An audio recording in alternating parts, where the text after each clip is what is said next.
Welcome to Unveiling Mythical Legends. Hey everyone! Let's let our minds run wild today because we're diving into a story that will blow your mind, a natural nuclear reactor from 2 billion years ago. When you first hear that, you probably think, no way, that's impossible. Before we jump in, don't forget to subscribe, like, and share so you won't miss any updates. Exactly. Many people hear natural nuclear reactor and think, wow, that can't exist. But it really does, and it was discovered by French physicist Jean-Baptiste Perrin. Perrin? How did he even discover it? The story is amazing. Perrin was a senior officer at the French Atomic Energy Commission. He was sitting at his desk, staring at a chunk of dark uranium ore, completely stunned, muttering over and over, "Impossible. This is absolutely impossible." The ore had been imported from Gabon, Africa, and the test results left him flabbergasted. The uranium-235 content was 0.003% lower than normal, or 3 parts per 100,000. Wait, that tiny difference could really make such a huge impact? Yes. That tiny difference was actually critical. Uranium ore contains over a dozen isotopes, but the main ones are uranium-238 and uranium-235. Uranium-235 is the fissionable isotope, the one that can release energy, power nuclear reactors, and even generate massive energy like a nuclear bomb. When uranium-235 undergoes fission, it releases millions of times more energy than chemical reactions. Just a small piece of or could release energy equivalent to burning 2 tons of high-quality coal, obliterating traditional power generation. So Perrin discovered that this ore had slightly less uranium-235 naturally, meaning it had already undergone fission on its own? Exactly. Perrin immediately suspected that this piece of or might have once operated like a natural nuclear reactor. He quickly organized a team and went to the ore's origin in the Oklo region of Gabon. I bet there's a huge secret waiting there. Absolutely. The team stayed in Oklo for 2 months and discovered that the entire ore deposit was actually a giant natural nuclear reactor, hiding 17 separate fission reactors. The oldest of these reactors was nearly 2 billion years old, and they operated continuously for 500,000 to 1.5 million years before shutting down.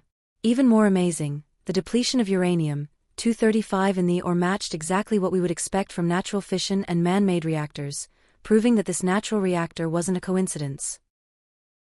Whoa, 2 billion years ago the Earth already had nuclear reactors. That's insane. But how did it actually work?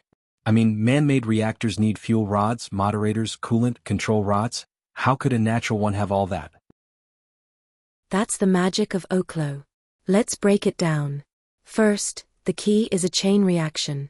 Neutrons hit uranium-235 atoms, triggering fission and releasing more neutrons, which keeps the reaction going. But to sustain it, 2 things are needed: high enough uranium-235 concentration and appropriate neutron speed. Oklo naturally had both. At the time, uranium-235 concentration was around 3.6 to 4%, the perfect critical concentration to start fission. This concentration naturally changed over geological time due to the half-life of radioactive isotopes, making it possible for a natural chain reaction to occur. So basically, the Oklo reactor started because Earth's natural conditions just happened to line up perfectly? Exactly. Next is the neutron moderator, the medium that slows down neutrons. In fission, neutrons are released too fast. If they move too quickly, they can't hit other atoms and the chain reaction stops. In man-made reactors, we use water or graphite as moderators, but Oklo cleverly used groundwater, forming a natural light water reactor that slowed neutrons just right. What about control rods? How did a natural reactor break? That's even more ingenious. Oklo operated intermittently. Every 30 minutes, as groundwater evaporated and pressure changed, neutron speed became too high, naturally halting the reaction. When water refilled the deposit, the reaction restarted.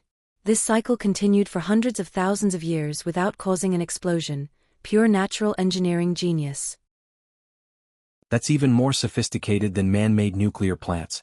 But what about nuclear waste? We constantly struggle with that, so how did Oklo handle it? Nature handled it perfectly. The highly radioactive waste produced was immobilized by surrounding granite, sandstone, and clay, moving less than 3 meters in 2.1 billion years. Radioactive gases were absorbed by the rock. No human intervention needed, far beyond what our current technology can achieve. This is a miracle of nature, or perhaps a masterpiece of intelligence. Scientists are divided. Some argue it was a remarkable coincidence of natural conditions, others think it looks like intelligent design. Some even speculate it could be a relic of a prehistoric supercivilization. The existence of Oklo is tied not only to rising oxygen levels and the evolution of life forms but also challenges us to consider, are some phenomena on Earth purely natural, or could intelligence be involved? While hearing this, I start imagining, if humans vanished and future beings rediscovered Oklo, they'd probably debate whether it's natural or artificial, right? Absolutely. Just like when we first saw Dujianjian, the ancient irrigation system where human and natural work blend seamlessly, and it's hard to distinguish what is man-made and what is natural. The marvel of Oklo might be the same, leaving infinite imagination for future generations. So, is the Oklo reactor the only natural nuclear power plant on Earth? This is where it gets even more interesting. While Oklo is the most famous and best preserved example, scientists have found uranium-rich ores in certain mining regions of Canada and northern Australia that, in theory, could also support chain fission reactions. The problem is, there's no second natural nuclear reactor anywhere near as complete or long-lasting as Oklo. In other words, all the coincidental factors, high concentrations of uranium-235, underground water acting as a moderator, naturally sealed rock formations, and efficient cooling, had to come together perfectly to create the Oklo miracle. Wow, that sounds like divine providence, or maybe the work of some intelligent design. That's exactly one of the debates among scientists. Some argue it's just a natural coincidence, but the probability of all these factors aligning is extremely low. Some mathematicians even believe that such a highly ordered structure is difficult to explain by chance alone. One author noted in his book that without intelligent intervention, it would be nearly impossible to produce a system so complex and precise. Whoa, so some people actually speculate that Oklo might be the work of a prehistoric civilization. Yes. Some scientists and historians have suggested similar hypotheses. They propose that perhaps 2 billion years ago, a super-advanced civilization existed on Earth and knew how to exploit natural conditions to build such a nuclear reactor. Of course, this idea can't be proven at the moment, but interestingly, local indigenous myths from the Fong and Bapulu peoples mention gods descending from light, which sounds a lot like spaceships landing. While this can't be traced precisely to 2 billion years ago, these mythological memories do add a mysterious aura to Oklo. Haha, I can't help but imagine. If humanity disappeared one day and future generations discovered Oklo, they would probably argue endlessly about whether it was naturally formed or man-made. Exactly. This kind of debate isn't limited to Oklo, it exists around many ancient structures. When engineering and nature blend perfectly, without written records or archaeological evidence, it's hard to say what is human-made and what is natural. Oklo is the perfect combination of natural processes and intelligence, a testament to the marvels of the natural world. So, does Oklo have any connection to the evolution of life on Earth? And this is where it gets even more astonishing. The formation of Oklo is directly linked to the rise of oxygen levels on Earth. About 2 billion years ago, early photosynthetic organisms began to appear, releasing large amounts of oxygen, which increased atmospheric oxygen concentrations and created the conditions necessary for high-concentration uranium deposits. In other words, without these microorganisms, Oklo might never have formed. You could say that the emergence of life actually helped drive the creation of a natural nuclear reactor, a truly remarkable interaction. Haha, it feels like Oklo isn't just a nuclear reactor. It's a witness to both the evolution of life and the Earth's geology. Exactly.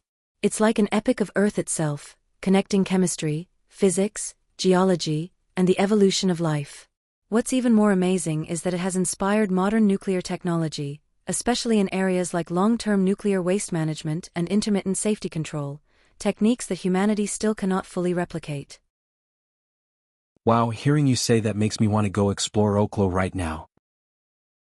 Haha, you're getting excited way too fast. Oklo is part of a protected natural reserve, so it's very difficult for the general public to enter. Plus, observing it safely requires advanced scientific equipment. What we can take away from this story is that Earth holds countless mysteries. Many things go beyond our understanding and surpass even our imagination. So in the end, do you think Oklo is purely a natural coincidence or a masterpiece of intelligent design? Honestly, I think both are possible. Sometimes the line between nature's wonder and intelligent design is really blurred. Oklo is like a riddle. It keeps us exploring, questioning, and in awe. It reminds us that so much about our planet remains unknown, waiting to be discovered. If you enjoyed today's mind-blowing story, don't forget to subscribe to our channel, hit the like button, and share it with your friends.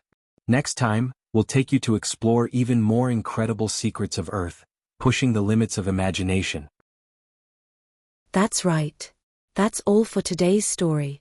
We hope you enjoyed it and that the marvels of nature left you amazed. See you next time. Remember, the world is even more amazing than you can imagine.